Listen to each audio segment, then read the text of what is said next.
या जगात दोन माणसांनी स्त्रियांची उंची इतकी वाढवली का आजची स्त्री गगनाला भिडली.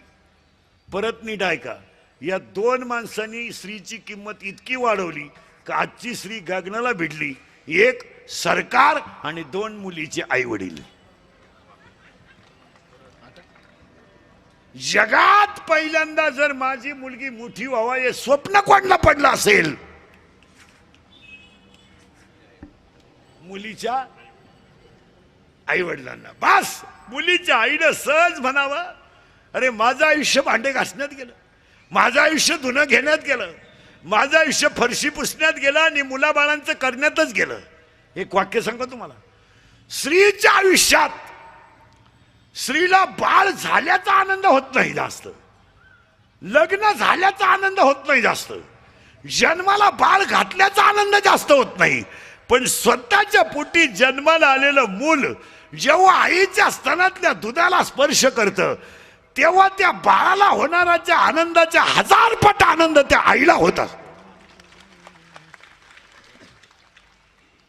बाळ जेव्हा स्वतःच्या स्तनातलं दूध पितं ना तेव्हा 1000 पट आनंद जगात कोणाला होतो?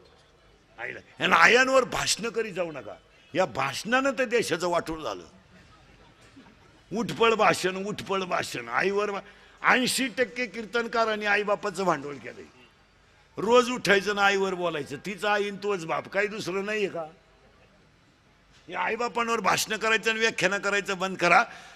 महिला मंडळ, तुमच्यावर दोघांनी एवढे उपकार केले की आईनं गरिबी काढली पण मुलगी शिकवली, बापानं बनियन मळालं तर पलटी करून घातलं, बनियन तुटलं तर गाठ मारली, पण तुम्हाला मोठंच केलं आणि सरकारनं तुम्हाला डायरेक्ट राष्ट्रपती पंतप्रधानापर्यंत नेऊन ठेवलं.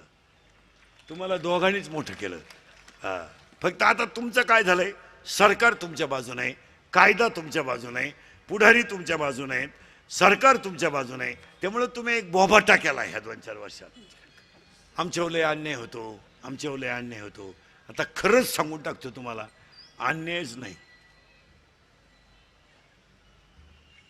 सासूरवास हा शब्द गुरुजीला शिकवाया सुद्धा पुस्तकात राहिला नाही.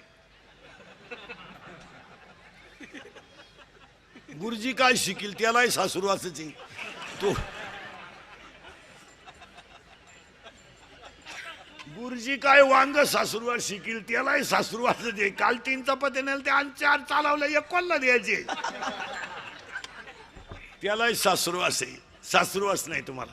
15 वर्षापूर्वी महिला मंडळ मुलीचा बाप मुलीला दिवाळीला जर न्यायला आला तर नवरदेवाकडची माणसं त्याला चहा देत नव्हती,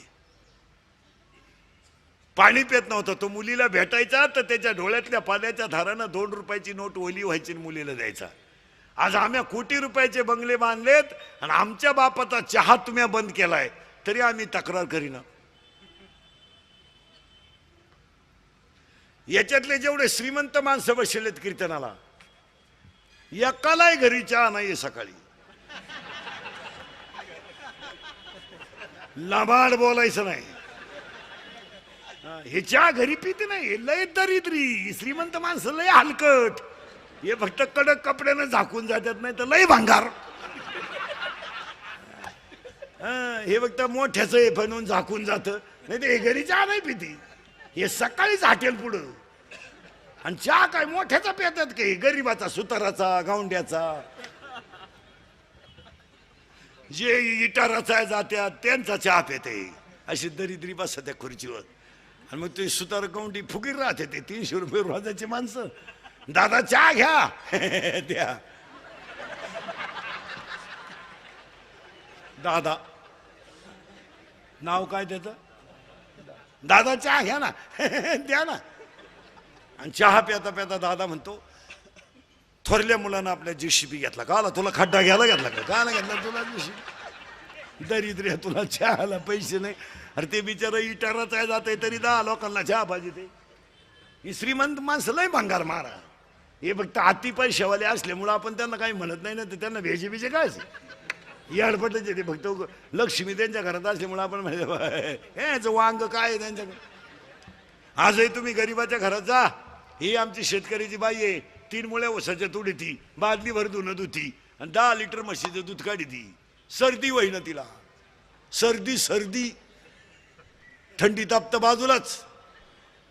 सर्दी झाली तर ती लगेच कोरा चहा पितीन, मोकळी झाली. याची लिफ्टनं वर जाती, लिफ्टनं खाली येते. मणक्यात गॅप, डोळ्याला अंधार आहे त्या. अगं तू जगती तरी का आला? जर त्यालाही मोकळं करीना तोही गुंतून ठेवला, त्यालाही दुसरी करता येईन आणि तूही उलथानं काय करते त्याला?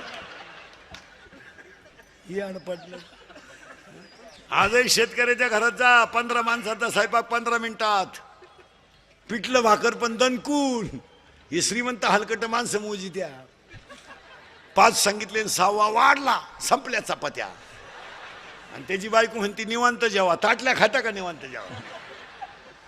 शेतकऱ्याच्या घरात अजून आरुळी देऊन चहा येतो. आणणारे चहा, वजन नाही आहे. गरीबाच्या घरात वजन नाही आहे. आजारी एक तुम्ही मग बोलायला काय? वजन नाही आहे अजूनही गरीबाच्या घरात जाऊन पहा, चहा आणणारे. हे श्रीमंत हलकटांचं तसं नाही. आय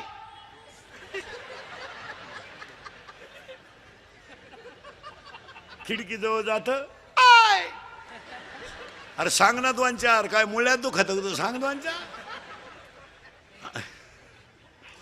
आणि मग ते मॉडेल येतं चहा घेऊन, केस बिस मोकळे सोडेल, गाऊन बिवून घालेल. बा बा बा बा बा बा बा बा बा. आपल्याला वाटतं जोडून आमुष आली काय ना आज जोडून.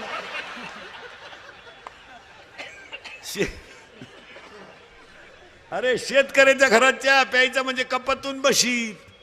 या दरिद्र्यांच्या घरात कपाट डोकायला लागत. शाय का अजून 1 वर्षानं या श्रीमंताच्या घरात एकच कप येणार सगळ्या पाहुण्यांना. फक्त पाहुण्या पुढं कप न्यायचा आणि पाहुण्यानं जिबीचा शेंडा बुडवायचा फक्त त्याच्यात.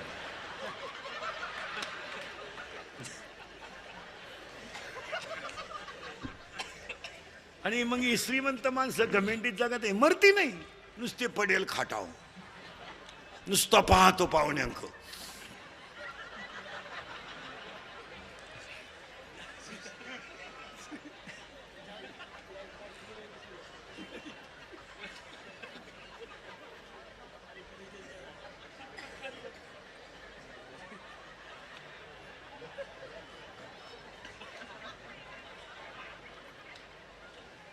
पाहुणे म्हणले चहा.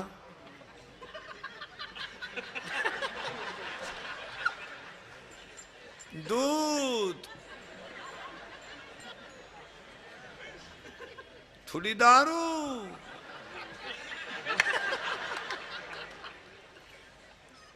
मरती नाही. आणि मेले तर यांना कावळा शिवत नाही. भाषण करणारे कटाळे कावळाची न. एक महाराष्ट्र शासनाचा कर्मचारी मेला, भात वाळला, 10:30 वाजली. भाषण करणारे कटाळे कवर खोटं बोलतील. कारण नदीवरच्या दाव्याचं भाषण म्हणजे प्युअर खोटं भाषण. अहो कसाही मरू चांगलाच म्हणायची पाळी येते ना. तो येडं सोडून मेला तरी आपण म्हणायचं त्यांचे आणि आमचे जवळचे संबंध होते. आता काय करता? वाहिला बुद्वी दुखाती केवळ वाहिला बुद्वी. कीर्तनाचं एकच वैशिष्ट्य आहे. 25 वर्षापूर्वीची स्त्री सूल, मूल आणि संसार होती. आजची स्त्री महानगरपालिकेत आहे. सगळ्यात वैशिष्ट्य आहे. 15 वर्षापूर्वीची स्त्री फक्त चूल मूल एवढीच होती. आजची स्त्री राष्ट्रपती आहे. आजची स्त्री महापौर आहे. आजची स्त्री नगरसेवक आहे. आजवर पटकन उत्तर द्या. तुम्ही तुमच्या भावाची पोरगी तुम्हाला सून करून आणली, लबाड बोलायचं नाही. तुम्ही तुमच्या भावाची पोरगी तुम्हाला सून करून आणली, आधार व्हावा म्हणून का निराधार व्हावा म्हणून? जिनं आणली तिची मुलाखत घ्या. जिनं भावाची पोर सून करेल तिची मुलाखत घ्या. तिला भेटा 2 मिनिटं आणि विचारा कस काय.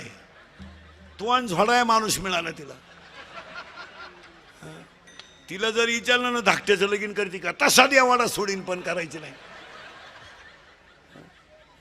भावाची पोरगी जिनं केली असेल ती दिंडीत तुळशीवालीच. भावाची पोरगी शक्यतो करायची टाळावाच, म्हणजे करूच नाही. कोणाच्या डोक्यात आला असेल तर त्याला फोन करा, आता भाऊ मी कीर्तन ऐकलं, तू कोणलाही देव हो, मला नाही करायचं. अहो काही झालं महिला मंडळ, आपण जरी आपल्या भावाची मुलगी सून केली तर काही झालं तो तिचा बाप आहे, आपला मुलगा आहे, आपला भाऊ आहे, असं कसं?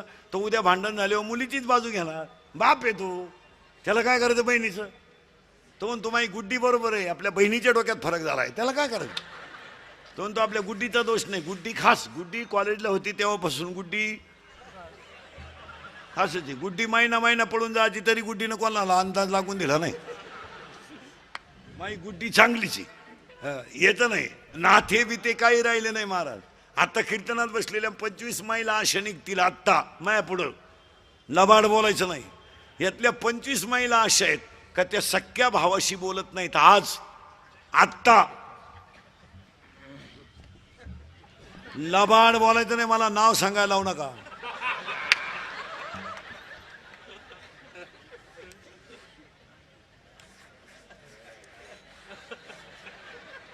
भावाशी बोलत नाही, काल गुरुवार सुरू केले, पहिला झाला ना काल. करा करा, पार्वतीनं गुरुवार केला आणि शंकर रात्री धाब्यावर जावला, काय उपयोग त्यात?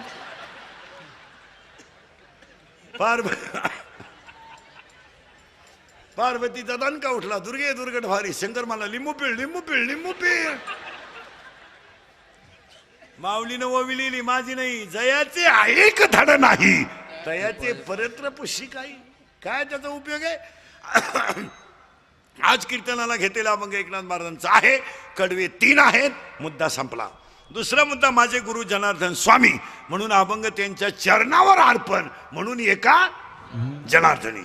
तिसरी गोष्ट आपल्या कीर्तनाला बोलत जायचं. आता पटलं तर हा म्हणायचं, नाही पटलं तर नाही म्हणायचं. आपल्याकडे नाही लय उत्तर आहे, हा लय उत्तर आहे, पण भामट्यावानी कीर्तन ऐकायचं नाही.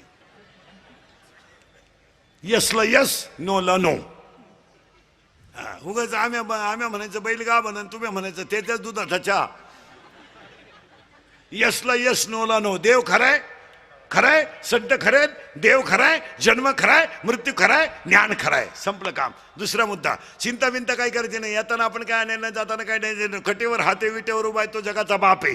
जम्मू नावाचा द्वीप आहे, पंढरपूर नावाचं गाव आहे, धर्म नावाचं नगर आहे, तिथं विठू नावाचा फाटील आहे, तो अख्ख्या जग यातल्या साखळ्या लावून घ्या. तुम्ही म्हणाल आमच्याकडे शाळेतलं ज्ञान आहे. सासरवाडीला फायदा सोडून कोणाला फायदा आहे? आणि आपल्या ज्ञानाला कोण खातं? कोण खातं? एम बीमे कोण खातं? आणि कोणी सांगितलं तुम्हाला शिकलेल्या माणसाला बुद्धी राहती? कुत्र्याला बिस्किट आहेत, काही नालायकांच्या बापांना भाकरी नाही. काय करता पदवीला? काहींचे कुत्रे गाडीत हिंडतात कुत्र्या बरोबर 5 वाजता. तुम्हाला परत ध्यानात द्या, तुम्हाला वाटतं आम्ही शिकेले. कोण खातं त्याला? कोण खातं? हे एम.फिल PhD काम काय नाही. D.Ed B.Ed junior KG, senior KG, higher KG, lower KG, MBA, D.Ed आणि B.Ed आणि आर्ट अँड कॉमर्स, सायन्स आणि F1 M.Tech आणि B.Tech आणि D.Ed डिप्लोमा, टर्नर आणि फिटर आणि वेल्डर आणि मेकॅनिकल इंजिनियर, पॉलिटिकल इंजिनियर आणि MPSC आणि UPSC, नेट आणि शेटर, फार्मसी नाही, सिटी आणि ॲग्री, D.Ed डिप्लोमा आणि MBA आणि BN, हृदयरोग तज्ञ, गुडघा तज्ञ, फुफ्फुस तज्ञ, बालरोग तज्ञ. आता नवीन तज्ञ आलेत, गुप्त रोग तज्ञ, रोग गुप्तनगडी तज्ञ, आणि जो तज्ञ त्यालाच रोग गुप्त. कोण खातं ह्यांना? हे ML 1.5 किलोमीटरला मेडिकल कॉलेज आहे आपल्याकडं, 1.5 किलोमीटरला, आणि 1 किलोमीटरला इंजिनिअरिंग कॉलेज आहे, आणि वढ्या नाल्याला इंग्लिश मिडियम आहे. इंग्लिश मिडियम म्हणजे बाबळीवाणी उतारल्या. कोणी उठायचं, 2 खोल्या बांधायची आणि 1 गाडी घ्यायची, काढा शाळा. लोकांनी पोरं कुठून आणायची? जेव्हा लोकांना पोरं होत होते तेव्हा तुम्ही शाळा काढल्या नाही. आता पोरं बंद झाले तर तुम्हाला उत आला, कुठून आणायचे पोरं? बरं पोरग का अर्जंट द्यायची गोष्ट आहे का? तू गाडी वाट्या उभी कर, मी आतून पोर आणतो, असं थोडंच आहे. मावळ्याचा बाजार नाही. बरं लोकांना पोरं होतील कशी काय? कशी काय होतील सांगा तुम्ही? ज्याला बायको आहे त्याला तुम्ही तिसरं होऊन देती नाही. ज्याला बायको आहे त्याला तुम्ही तिसरं होऊन देती नाही, आणि जे बायका करायच्या मूडमध्ये आहे त्यांना तुम्ही बायका देती नाही. लोक करणार काय? रेंज गेली काहींची, रेंज. बायको नाही, काहींचा तर डिस्प्लेच गेला, चित्रच दिसला. काहींना सॉफ्टवेअर मारून चित्र दिसणं, काय करतं त्याला? एकाचे यमेन भीमे या जगात वाक्य नीट ऐका, ज्याच्या आईच्या गालावर हसू आहे, ज्याच्या बापाच्या चेहऱ्यावर समाधान आहे, तो जगातला सगळ्यात सुशिक्षित माणूस. ज्याच्या आईच्या गालावर हसू आहे, ज्याच्या बापाच्या चेहऱ्यावर समाधान आहे आणि ज्याच्या हृदयात हिंदू धर्माबद्दल प्रेम आहे, तो सुशिक्षित. यमेन बिमे काय घेऊन बसले तुम्ही? आणि कोणी सांगितलं तुम्हाला शिकलेल्या माणसाला अक्कल राहती? काही लोक म्हणते तो माणूस सुशिक्षित आहे, कारण म्हणे उभ्याने जेवतो. अहो त्याला मूळव्याध आग होती म्हणून उभ्यात नव्हतो, त्यात काय? काही लोक म्हणले तो कुत्र्याबरोबर हिंडतो, जोडीदार नाही त्याला, काय त्याच्यात? काही लोक म्हणले तो बायको हातात धरून हिंडतो, विश्वास नाही, काय हाय काय त्याच्यात? एक वाक्य ध्यानात ठेवा, धर्माच्या विरुद्ध वागलेलं कधीही ध्यानात ठेवा, ते स्वतःला समाधान देते, जगाला नाही. माऊलीनं ओवी लिहिली, आपण नाही. अगा स्वधर्म जरी लोपला, सर्व सुखाचा थारा मोडीला, आणि दीपा सवे हरपला प्रकाश जाय. ओवी काय सुंदर आहे चौथ्या अध्यायात. हे तर वडील जे जे करती तया नाम धर्म ठेविती. असं नाही, मग देव अवतार तरी कधी घेतो? चौथाचा अध्याय. मी दैत्याची कुळे नाशी, मी साधूचा मान घेऊसी, आणि मग मी होवोन या उतरे. मी कधी जन्म घ्यायला मोकळा नाही. साधूचा छळ झाला, धर्म बुडायला लागला का म्या दणका दाखवलाच. पुरावा अध्याय नंबर 16 ओवी नंबर 359. शास्त्र म्हणेल ते सांडावेन, राज्यही तृण मानावे. शास्त्र सोडून माणसं वागली का दणका बसलाच. आणि पैशाच्या घमेंडीत मानणारी माणसं धर्म माळत नाही. काय मत आहे तुमचं? घमेंड आहे पैशाची, घमेंड. आणि पैशाच्या घमेंडीत माणसांना एकादच नाही, विषय नाही त्यांचा. रविवारी एकादश आली तर ते म्हणते काय मटणाचं खाड करता का? नाही. मग ही माणसं एक वाक्य लिहूनच ठेवा आणि सकाळी उठल्या उठल्या वाचित जा. देव कधी कुणाचं वाईट करत नाही, देव कधीही कुणाचं वाईट करत नाही, पण कर्माची फळं भोगून घेतल्याशिवाय राहत नाही. सुटका नाही कोणाला. नाही नाही नाही, देवाच्या बापाला नाही तर तुम्हाला कोण? देवाचा बाप सोडला नाही देवानं, देवाचा बाप. उदाहरण ऐका एका मिनिटात. रामाचा बाप बायकोच्या मांडीवर मेला, रामाचा बाप बायकोच्या मांडीवर मेला, आणि जटायू रामाच्या मांडीवर मेला. बाप सोडला नाही देवाने. बाप स्वतःचा बाप होता दशरथ, आज राजाचा मुलगा होता, जनकाचा व्यायू होता, सीतेचा सासरा होता, आणि क्षत्रिय कुळातला सगळ्यात मोठा राजा होता. बायकोच्या मांडीवर थरफडून मारला, आणि आकाशात फटफडणारा जटायू स्वतःच्या मांडीवर मारला.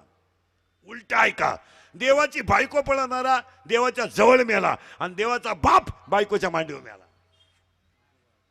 आपण नुसतं थोडासा पैसा आला, थोडा फ्लॅट बिलॅट 2 BHK BHK झाला, थोडी 4 चाकी घेतली का माणसं काचा बंद करून चालत त्यात. 2 BHK टोन घेतो याकडं फक्त याडफाटा. 2 BHK मग त्याच्या बायकोनं उभ्यानं घर झाडायचं. लक्ष्मी नाही वापरायची, तिच्या उंचीचा दांडकं असलेला झाडू, तिच्या मणक्यात गॅप आहे. उभ्यानं जेवायचं, बायकांनी चपला घालून चपात्या करायच्या, बुट गड्यानी बुट घालून जेवायचं. आणि मग यांना वाटत आम्ही लय बुद्धिमान, तुमच्या इतके याडपाट तुम्हीच. हे पैशाची घमेंड आहे. पण 3 वाक्य ध्यानात ठेवा, 3 वाक्य ध्यानात ठेवा. कष्टानं मिळाली लक्ष्मी नीतीकडे नेते, आणि फुकाट मिळालेली लक्ष्मी अधोगतीकडे नेते. ज्या ज्या नोकरीवाल्यांनी नोकरीला असताना पगाराला हातच लावला नाही, वरच्या वर प्रपंच केले. अख्खे सर्व्हिसवाले रिटायर झाले, येडे झाले. कोणलाही तपासा तुम्ही. 5 वाजता बघा गार्डन मध्ये जाऊन, गार्डन मध्ये कॅमेरा घेऊन जाणे यांची अवसनं पा. कधी सोमवार धरायचं नाही, कधी एकादश धरायचं नाही, कधी माळ नाही, कधी गंध नाही, कधी वारकऱ्याबद्दल नीट बोलायचं नाही, कधी जन्मदात्या आईबापाला कधी जवळ पाहायचं नाही, कधी सासरवाडीचं सोडून कोणचं कल्याण करायचं नाही, मिवणी सोडून कोणाला फोन करायचं नाही. आणि ती माणसं कशात वागली? गमेंडीत. मग गार्डन मध्ये बसत यात बाकड्या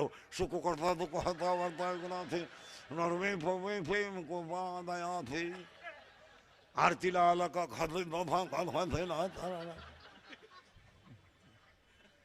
मंडळी, महाराज बिराज मंडळी, परमार्थ करायला 4 कृपा लागतात. शास्त्र कृपा, गुरु कृपा, अंतकरण कृपा आणि ईश्वर कृपा.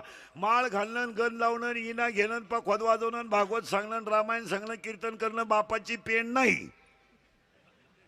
कोणी उठायचं माया पोरला बाका शिकवा, काल झक मारा शिकवा, त्याचं प्रारब्ध नको का मावळाटा. कोणी उठायचं तसं चालत नाही. काही लोक 6-6 वर्ष आळंदीत राहिले, फक्त धोतारच न्यासाय शिकले, वांग येत नाही काही. या असं चालत नाही. परत नीट ऐका, प्रारब्धाशिवाय परमार्थ घडू शकत नाही. तुमचं मत काय? कोणती व्यक्ती मोठी व्हायला 3 गोष्टी लागतात. 1 प्रारब्ध उत्तम पाहिजे, 2 प्रयत्न चांगले पाहिजेत, आणि 3 कुणाचा तरी आशीर्वाद पाहिजे. माणूस मोठा होऊ शकत नाही. नाही नाही नाही नाही नाही, या 3 गोष्टी एकत्र आल्या म्हणून तर बाई महापौरापर्यंत गेल्या. हा, असं कोणी उठणं पाकवा शिकणं, कोणी उठणं मला भजन करायचंय, बापाची पेंड नाही. मग एका वाक्यात ऐका, कोणती व्यक्ती मोठी व्हायला प्रारब्ध लागतं, यावर तुमचं मत काय? आजारी तुम्ही बोलायला काय झालंय तुम्हाला? हा, कोणती व्यक्ती मोठी व्हायला प्रारब्ध लागतं, 2 प्रयत्न लागतात. नुसतं प्रारब्ध असून काय उपयोग आहे, त्याला प्रयत्न पाहिजे, आणि 3 कुणाचा तरी आशीर्वाद पाहिजे. घमेंडीवर माणूस मोठा होत नाही. काशीला गेला आणि भागवत शिकून आला 4 महिन्यात. 4 महिन्यात भागवत शिकला. 4 महिन्यात तिकून आला आणि कथा करायला लागला. ज्या गावात कथा ठेवली तिथूनच रुक्मिणी घेऊन गेला. काय करतो त्याला? माना नाही तर नका मानू. महाराजांची भाषा आहे, माझ्या वडिलाची मिराशी गा देवा, आणि महाराजांची स्वतःची भाषा आहे, पुण्य फळले बहुत दिवस भाग्य उदयाचा ठसा, चालो सन्मुख डोलायचा, संत चरण पुण्य फळले बहुत दिवस भाग्य उदयाचा ठसा, चालो सन्मुख डोलायचा, संत चरण पावलो कधी उजळले भाग्य, उजळले भाग्या, उजळले भाग्या, उजळले भाग्या,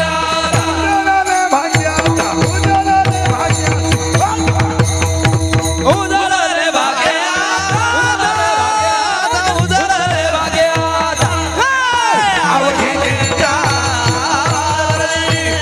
अवघीच्या वारी, हो, संत दर्शनी आला, संत दर्शनी आला, अवघीच्या वारी, अवघीच्या वारी, हो,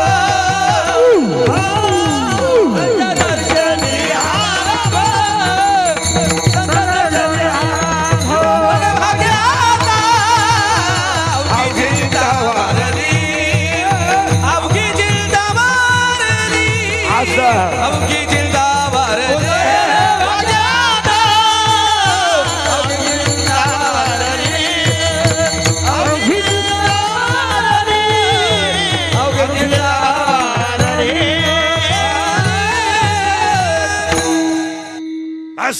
आज कीर्तनाला घेतलेल्या भंग एकनाथ महाराजांचा कडवे 3 आहेत, आणि ह्या भंगाला शेवट एका जनार्दनी आहे का, माझे गुरु जनार्दन स्वामी, त्यांच्यामुळे त्यांच्या चरणावर अभंग अर्पण, म्हणून एका जनार्दनी. आज कीर्तनाला घेतलेला भंग एकनाथ महाराजांचा आहे, कडवे 3 आहेत. पहिला मुद्दा संपला. दुसरा मुद्दा, कीर्तन ऐकणाऱ्यांना सूचना. कीर्तन झालंय सुरू. कीर्तनाला दरिद्रेवानी बसायचं नाही, तोंड सोडून मिळून द्यायचं नाही, दाढीला हात लावा, गुडघ्याला हात लावा, तंगडे वर करा, यायचं नाही. लांब बसायचं, चांगला चप्पल जोड पाहायचा, घर गाठवायचं. पण ते कीर्तनाला बसलो आपल्या दरिद्रेवानी बसला आपल्याला चालत नाही. हा, इथं येऊन असा बसतोय आणि तसाच मी आला, मग याची काय गॅरंटी? हा, आणि कीर्तनाला बसल्यावर चिंता बिंता काय करायची नाही. काही जगात खरं नाही. हा, या जगात फक्त कीर्तनच खरंय, बाकी काय खरंय? पाहती नाही का 1.5 महिना काय खरंय? हा, ती नाही 1.5 महिना काय खरंय? अहो, पूर्वी फक्त रामाला वनवास होता, कृष्णाला वनवास होता, शेतकऱ्याला वनवास होता, यावर्षी आमदारांना वनवास आला. काय सांगा? दीड महिना झाला अजून घरी आले नाही, जसे गेले तसे गेलेच. लोकांचं डोकं बंद झालंय. फटाका पेटवला का, अरे आज नाही हाती आईला हिजवा बुवा. उद्या 5 वाजता सुनावणी आहे, हिजव.